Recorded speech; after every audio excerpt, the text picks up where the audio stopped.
ان الحمد للہ الصلاۃ والسلام علی الاشرف الانبیاء والمرسلین نبینا محمد صلی اللہ علیہ وسلم وعلی آلہ واصحابہ اجمعین۔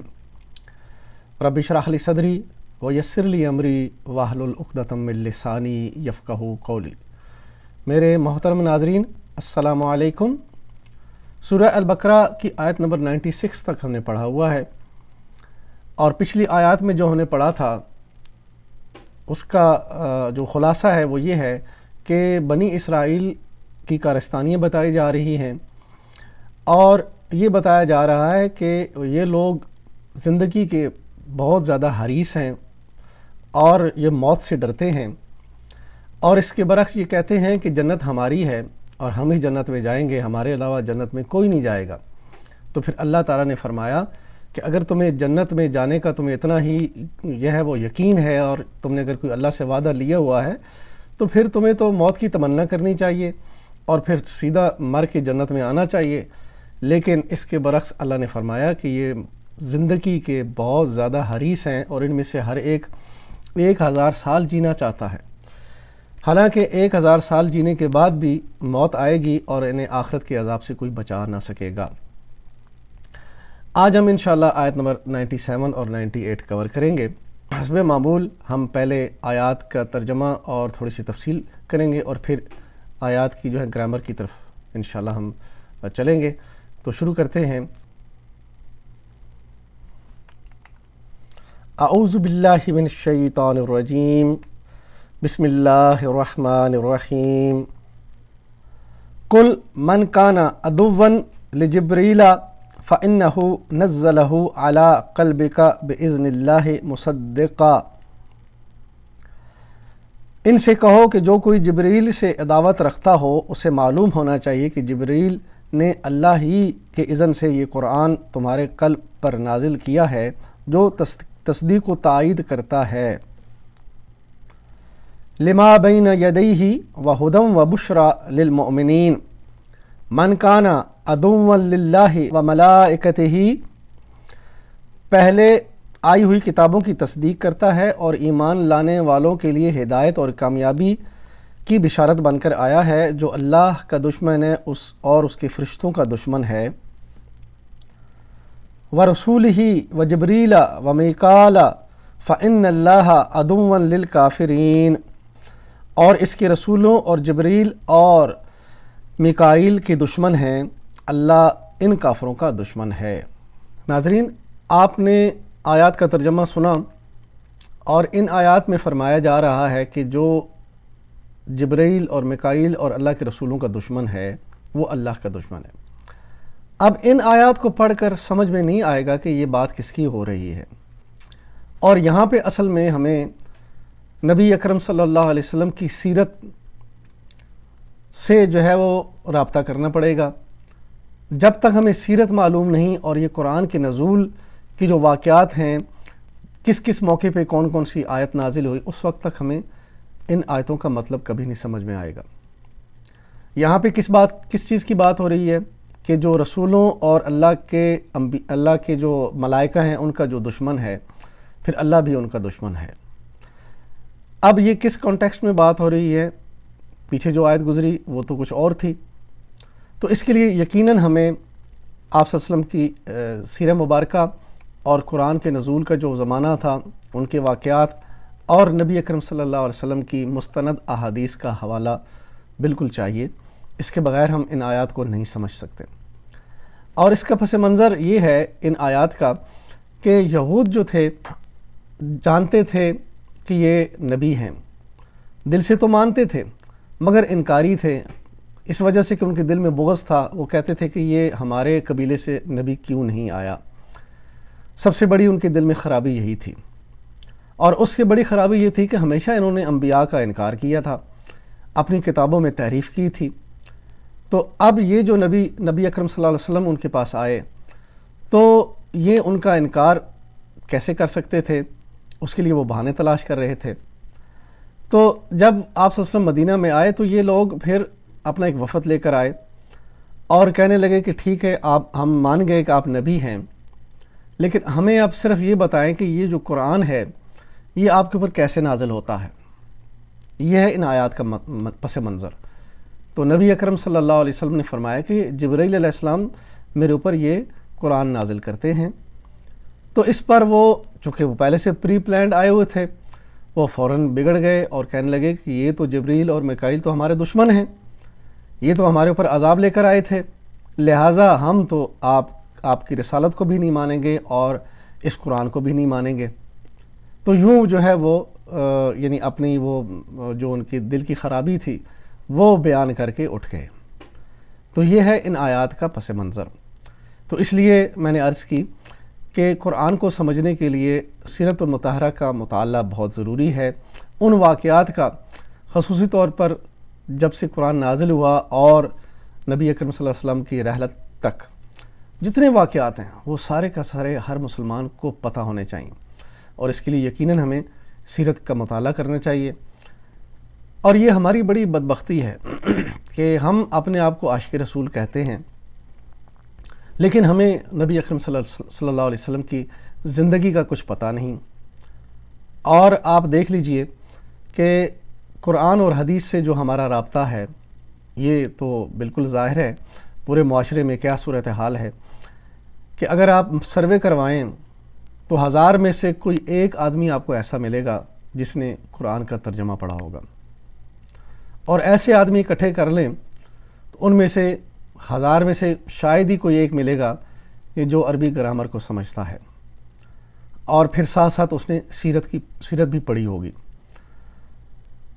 اور پھر اس سے تو یہ تو بہت دور کی بات ہے، ایک اور سروے کر کے دیکھیے کہ آپ 1000 لوگوں کو اکٹھا کریں اور ان میں سے کویسچن کریں کہ کتنے لوگ نماز کو ترجمہ کے ساتھ یاد کر کے سمجھ کے پڑھتے ہیں، اور ان میں سے بھی بالکل مایوس کن نتیجہ ملے گا۔ ہم لوگ بچپن سے نماز پڑھتے ہیں، ساری زندگی گزر جاتی ہے اسی طرح ایک رٹی رٹائی نماز پڑھے چلے جاتے ہیں، کسی کو کچھ معلوم نہیں کہ وہ اللہ سے کیا مانگ رہا ہے، اللہ سے کیا بات کر رہا ہے، اللہ سے کیا عہد و پیمان کر رہا ہے۔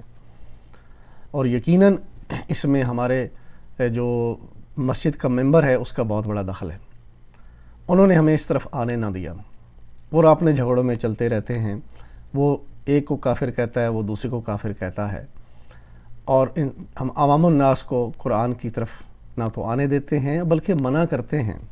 وہ کہتے ہیں جی آپ کو تو علماء کی ضرورت ہے، علماء آپ کو سمجھائیں گے۔ حالانکہ صورتحال یہ ہے کہ بے شمار تراجم موجود ہیں اور دسیوں جو ہیں وہ تفاسیر موجود ہیں، اور ہم دیکھیں کہ یہ بھی ایک سروے کر کے دیکھیں کہ آپ کتنے گھروں میں دیکھیں گے کہ تفاسیر پڑھی ہوں گی۔ آپ 1000 گھر میں جائیں، ہزاروں گھروں میں سے آپ کو شاید کوئی ایک گھر ملے گا جس میں تفسیر پڑھی ہوگی، اور وہ تفسیر بھی صرف الماریوں میں یا شیلفوں کی زینت بنی ہوگی، کسی نے پڑھا نہیں ہوگا۔ تو یہ ہے ہمارا معاملہ، ہمارے معاشرے کی عمومی صورتحال یہی ہے، جس کی وجہ سے ہم دین میں بہت پیچھے ہیں، اور دین کی وجہ سے ہمارے معاشرت بڑی جو ہے وہ ایک یعنی کہ فساد کی صورتحال ہے معاشرے میں۔ وجہ یہی ہے کہ ہم دین کو سمجھتے نہیں ہیں، قرآن کو سمجھتے نہیں ہیں، اللہ تعالیٰ کے نبی کی سیرت کو نہیں سمجھتے۔ تو یہ سارے معاملات ہیں جن کی وجہ سے الحمدللہ ہم نے یہ تھوڑی سی کوشش شروع کر رکھی ہے کہ اللہ کے کلام کو اس طرح اس انداز میں سمجھا جائے۔ تو یہ جو 2 آیات ہیں آج جو پڑھ رہے ہیں ہم، ان کی جو بیک گراؤنڈ تھی وہ تھوڑی سی میں نے آپ کے سامنے رکھی ہے۔ اب ہم چلتے ہیں آیات کی گرامر کی طرف۔ قُلْ مَنْ كَانَ عَدُوًّا لِجِبْرِيلَ فَإِنَّهُ نَزَّلَهُ عَلَىٰ قَلْبِكَ فَإِنَّ اللَّهَ مُصَدِّقًا۔ ان سے کہو جو کوئی جبریل سے عداوت رکھتا ہو اسے معلوم ہونا چاہیے کہ جبریل نے اللہ ہی کے اذن سے یہ قرآن تمہارے قلب پر نازل کیا ہے جو تصدیق و تائید کرتا ہے۔ قُلْ مَنْ كَانَ، کہو جو کوئی ہے، کل اس میں امر ہے، من شرطیہ حرف شرط ہے، اور کانا فعل ہے۔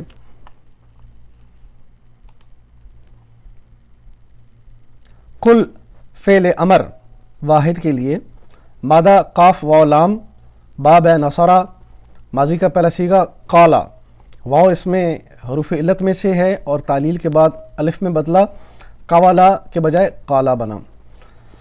فعل مضارع کا پہلا صیغہ یقولو، قال یقولو، اور اس میں دیکھیں کل فعل امر واحد کے لیے، اور انتا اس کے اندر موجود ہے، یعنی انتا یہ جس کو مخاطب کیا جا رہا ہے اکیلے کو، اور اسے کہا جا رہا ہے کہ کل تم کہو، امر ہے اور واحد کے لیے کل کہہ دو، اور کولو سب کے لیے ہوگا، جمع کے لیے سب کہہ دو۔ اور اس کے برعکس اگر ہم یعنی امر نہیں کو دیکھیں گے تو کل کے بجائے لا تقل ہوگا واحد کے لیے، اور لا تقولو جمع کے لیے لا تقل مت کہہ، اور لا تقولو تم سب مت کہو۔ عدوًا لجبریلا، جبریل کا دشمن۔ عدوًا یہ کانا کی خبر ہے، پیچھے من کانا آیا، اور کانا کی خبر عدوًا یہ منصوب حالت میں آتی ہے، اور لی جبریلا، لی اس میں حروف جارہ میں سے ہے تو یہ مرکب جاری بنا۔ فَإِنَّهُ نَزَّلَهُ، پس یہ قرآن نازل کیا اس نے۔ فا عطفہ ہے اور انا حرف ناصبہ ہے، ہو ضمیر ہے، اور آگے نزلہ فعل اور ہو پھر ضمیر ہے۔ نزلہ فعل کی تفصیل ہم دیکھتے ہیں۔ نزلہ ہو، مادہ نون زا لام، باب ہے سبحہ، ماضی کا پہلا صیغہ نزلہ، مضارع کا پہلا صیغہ ینزلو، سبحہ یسبحو کے وزن پہ، نزلہ سبحہ کے وزن پہ ہے۔ اس نے نازل کیا، ماضی واحد غائب مذکر۔ علی قلبی، علی حروف جارہ میں سے، اور قلبی اسم مجرور بن گیا مرکب جاری۔ قلبی کا، اور کا ساتھ میں لائیں گے تو قلبی کا تیرا دل، یہ مرکب اضافی بنا۔ علی قلبی کا ہم نے دیکھ لیا تمہارے دل پر۔ بِإِذْنِ اللہ مصدقاً، اللہ کے اذن سے تصدیق کرنے والا۔ بِإِذْنِ، بی حروف جارہ میں سے ہے، بِإِذْنِ جب بنے گا تو مرکب جاری ہوگا، اور آگے اذن اللہ، اللہ کے اذن سے، یہ ہے مرکب اضافی، اور مصدقاً ہے حال۔ مصدقاً حال ہے، کس بات کا حال ہے؟ کہ جو جبریل علیہ السلام نے نازل کیا آپ کے دل پر، وہ تصدیق کرتا ہوا آیا ہے، یہ اس کا حال ہے۔ لما بین وہدی وبشری للمؤمنین من کان عدوا للہ وملائکتہ، پہلے آئی ہوئی کتابوں کی تصدیق کرنے والی یہ کتاب ہے، اور ایمان لانے والوں کے لیے ہدایت اور کامیابی کی بشارت بن کر آیا ہے، جو اللہ کا دشمن ہے اور اس کے فرشتوں کا دشمن ہے۔ لما بین یدیہ، جو ان کے ہاتھوں کے سامنے، لی اور ما مرکب جاری ہے، اور بین ظرف مکان ہے، کسی جگہ کا ذکر ہو رہا ہے۔ بین یدی، دونوں ہاتھوں کے درمیان، آپ ہاتھ کھول کے کھڑے ہوں تو آپ کے یعنی آپ کے سامنے جو کچھ ہے اسے کہا جاتا ہے بین یدیہ، تو ہاتھوں کے سامنے ظرف مکان ہے، اور یدیہ مرکب اضافی ہے۔ وہدی وبشری للمؤمنین، اور ہدایت اور خوشخبری ہے مومنین کے لیے۔ اس میں ہدن اور بشرا معطوفان، یعنی دو معطوف ہیں، مصدقاً کے معطوف ہیں، یعنی اس سے پیچھے فرمایا گیا کہ یہ مصدقاً ہے، جو کتاب بھیجی گئی ہے پچھلی کتابوں کی تصدیق کرنے والی ہے، وہ کتاب جو آپ کے ہاتھوں کے سامنے ہے، ایک اس کی یہ خصوصیت، یہ حال ہے اس کا، اور دوسرا حال اس کا یہ ہے کہ یہ ہدن بھی ہے اور بشرا بھی ہے، ہدایت بھی اور خوشخبری بھی اس کے اندر موجود ہے۔ للمؤمنین، یہ لی حروف جارہ میں سے، المؤمنین یہ مرکب جاری بنا۔ مومنین ایکچولی مومنون تھا، تو مومنون کے پیچھے جب لی لگ گیا تو یہ حروف جارہ میں سے ہے، تو مومنون مجرور بن گیا، تو مجرور حالت میں مومنون مومنین بنتا ہے، تو یہ مرکب جاری بنا۔ من کانا، جو کوئی، من شرط ہے اور کانا فعل ہے، کانا فعل ہم نے پہلے دیکھا۔ عدوا للہ وملائکتہ، اور اللہ اور فرشتوں کا یہ دشمن ہے، یعنی جو بھی من کانا، جو بھی اللہ اور اللہ کے فرشتوں کا دشمن ہے، ایک ہے یا پورے لوگ ہیں. خبر کانا، عدوًا کانا کی خبر ہے، للہ مرکب جاری، لی حروف جارہ میں سے، اور لی اور اللہ ملا تو للہ بنا. واو عاطفہ ہے، اور ملائکت ہی جو ہے یہ معطوف ہے، جیسے اللہ ہے اللہ کا دشمن، اور آگے ملائکہ یعنی فرشتوں کا دشمن.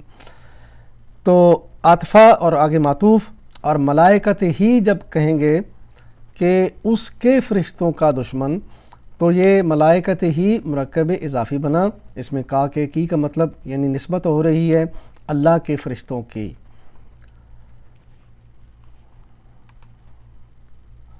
وَرَسُولِهِ وَجِبْرِيلَ وَمِيكَالَ فَإِنَّ اللَّهَ عَدُوٌّ لِلْكَافِرِينَ، اور اس کی رسولوں اور جبریل اور میکائیل کی دشمن ہیں. یعنی من کانا کے ساتھ یہ بات چل رہی ہے کہ من کانا عدوٌ للہ و ملائکتہ، جو اللہ اور اللہ کے فرشتوں کا دشمن ہے، اور جو لوگ رسولوں کے دشمن ہیں، جبریل اور میکائیل کے دشمن ہیں، فَإِنَّ اللَّهَ عَدُوٌّ لِلْكَافِرِينَ، تو پس پھر اللہ ان سب کافروں کا دشمن ہے. وَرَسُولِهِ، اور اس کے رسولوں کا، یعنی وہ من کانا جو دشمن ہے اس کے اللہ کے رسولوں کا. واو اس میں عاطفہ ہے، اور رسول ہی ملائیں گے رسول کے ساتھ تو یہ مرکب اضافی بن جائے گا. اللہ کے رسول یعنی ہی کی نسبت، ہی کا جو مرجع ہے اللہ کی طرف جا رہا ہے، تو اللہ کے رسولوں کے دشمن، یہ مرکب اضافی بنا. وَجِبْرِيلَ وَمِيكَالَ، اور جبریل اور میکائیل کے دشمن. معطوف ہے عدوً کا، یعنی وہ دشمن ہیں جبریل کے بھی اور میکائیل کے بھی. اسی طرح پیچھے بات ہوئی اللہ کے دشمن ہیں، ملائکہ کے دشمن ہیں، تو یہاں پہ یہ دونوں معطوف ہیں. فَإِنَّ اللَّهَ، پس اللہ ہے، فا عاطفہ اور اِنَّ حروف ناصبہ میں سے ہے، اور اللہ جو ہے وہ اسم ہے اِنَّ کا منصوب حالت میں. اِنَّ کا اسم منصوب ہوتا ہے اور خبر اس کی مرفوع ہوتی ہے. اسی طرح کانا کا اسم مرفوع ہوتا ہے، خبر منصوب ہوتی ہے. عدوً دشمن، یہ خبر ہے اِنَّ کی مرفوع. لیکن ابھی بات ہو رہی ہے کہ اِنَّ کا اسم منصوب اور خبر مرفوع، عدوً خبر ہے اِنَّ کی. للکافرین، کافروں کا، یہ لی اور کافرین مرکب جاری ہے. اسی طرح یہاں پہ جیسے پہلے بات ہوئی کافرون تھا اصل میں یہ، تو لی کی وجہ سے کافرون حالت جر میں گیا، اور جب واو نون والے جتنے بھی جو ہیں الفاظ ہیں، مسلمون، کافرون، صادقون، عابدون، حامدون، جب یہ جائیں گے حالت جر میں تو واو ہٹ جائے گا اور یا لگ جائے گا، کافرون کے بجائے کافرین بن جائے گا. للکافرین، کافرون سے کافرین بنا، اور یہ کافرین جو ہے یہ مجرور حالت میں ہے، اس لیے کافرون سے کافرین بنا. الحمدللہ ہم نے سورہ البقرہ کی آیت نمبر 97 اور 98 کور کر لی ہے، اور اب ہم اللہ سے دعا کریں گے کہ اے اللہ ہمیں قرآن و حدیث سے ہدایت لینے کی توفیق عطا فرما. اور آخر میں ہم اپنے آپ کو اللہ تعالیٰ کے اس دین کی خدمت کے لیے پیش کریں گے، اور یہ دعا بھی مانگتے ہیں کہ اے اللہ میری زندگی کا مقصد تیرے دین کی سرفرازی، میں اسی لیے مسلمان، میں اسی لیے نمازی. محترم ناظرین، آج کی آیات ہم نے پڑھی، سمجھی اور ان کی گرامر بھی دیکھی. ان آیات پہ ابتدا میں بات تو ہو چکی ہے، بس آخر میں صرف یہ اتنا کہنا ہے کہ قرآن کو جب تک ہم سمجھیں گے نہیں، اس کا مفہوم ہم نہیں سمجھ سکتے، اور یہ آپ کو کوئی نہیں سکھائے گا، کوئی نہیں بتائے گا. اس کے لیے ضروری ہے کہ ہم خود سے اللہ تعالیٰ کے کلام کو سمجھنے کی کوشش کریں، خود سے پڑھیں. یہ ہماری آخرت کا معاملہ ہے، اور آخرت اگر خدا نہ خواستہ ناکام ہو گئی، ہم اگر کسی کے پیچھے چل کر قرآن کو چھوڑ کر دوسرے طریقوں سے آخرت کی کامیابی کو جو ہے وہ سمجھ کے اس پہ چلتے رہے، تو ایٹ دا اینڈ وہ رستہ آخرت کی طرف اگر نہ گیا تو بربادی ہو جائے گی. آخرت کی طرف جو رستہ جانے والا ہے وہ یقینی وہ رستہ ہے جو قرآن اور نبی اکرم صلی اللہ علیہ وسلم کی مستند احادیثوں میں ہے۔ تو اس کے لیے قرآن کو سمجھنا ضروری ہے، نبی اکرم صلی اللہ علیہ وسلم کی سیرت کو پڑھنا ضروری ہے، اور پھر آپ کے ارشادات کو سمجھ کر اس دین کو سمجھنا اور اس پہ عمل کرنا جو اللہ نے ہمارے لیے بھیجا ہے، وہ ہمارے لیے زندگی کا امتحان ہے۔ اللہ سے دعا ہے کہ اللہ تعالی ہمیں اس امتحان میں کامیابی عطا فرمائے، اور اس امتحان کو کامیاب کرنے کے لیے ہمیں تگ و دو کرنے کی کوشش عطا فرمائے، اور اس کو ہم کس طریقے سے یعنی اس امتحان سے کامیاب ہوں گے یہ فکر پیدا کرنے کی توفیق عطا فرمائے۔ وآخر دعوانا ان الحمد للہ رب العالمین۔ الصلاۃ والسلام علی رسولہ الکریم۔ جزاکم اللہ خیرا۔